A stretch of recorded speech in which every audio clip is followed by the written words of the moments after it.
bagaimana kondisi korban? Apakah sudah membaik pada pagi ini dan tercatat berapa yang dirawat hingga saat ini, Fadil? Yan dan saudara dapat saya sampaikan hingga pagi ini masih ada korban keracunan yang dirawat di sejumlah rumah sakit yang ada di kota Cimahi, di mana warga yang dirawat itu sempat mengalami gejala keracunan seperti mual, diare, dan gangguan pencernaan. Tetapi masih ada juga warga yang sudah diperbolehkan pulang karena kondisinya terus membaik. Artinya hingga pagi ini seluruh total dari korban yang menjadi keracunan pasien adalah berjumlah sekitar 253 warga yang mengalami korban keracunan. Sisanya atau sedikitnya masih ada ratusan warga yang ada di Kota Cimahi masih mendapatkan perawatan di sejumlah rumah sakit.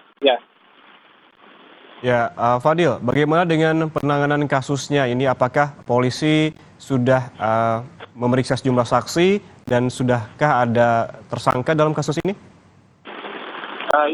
Memang selain memeriksa sampel makanan untuk dilakukan uji di Labkesda Jawa Barat, Satreskrim Polres Cimahi sejak kemarin sudah melakukan upaya penyelidikan dari kasus keracunan massal ini, di mana petugas sudah melakukan pemeriksaan terhadap 5 orang saksi, di antaranya adalah Setwan DPRD Kota Cimahi dan panitia lokal Kelurahan Padasuka Cimahi Tengah, di mana kegiatan reses anggota DPRD Kota Cimahi Traktir 3 di Sopen ini dipersiapkan oleh panitia lokal.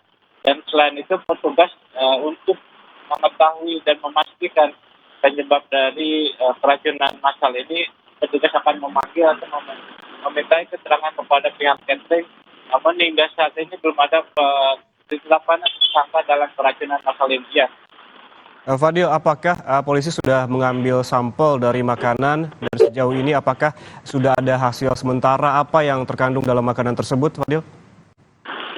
Memang kalau untuk sampel makanan yang menyebabkan peristiwa keracunan massal sudah dilakukan uji laboratorium di Labkesda Jawa Barat. Namun hasilnya hingga saat ini belum diketahui, belum keluar hasil sampel di Labkesda Jawa Barat. Tapi kalau saya berbicara dengan dokter, itu kalau dari gejala yang ditimbulkan, yang dirasakan oleh para warga ini seperti mual, diare, itu juga adanya bakteri yang ada di makanan. Iya.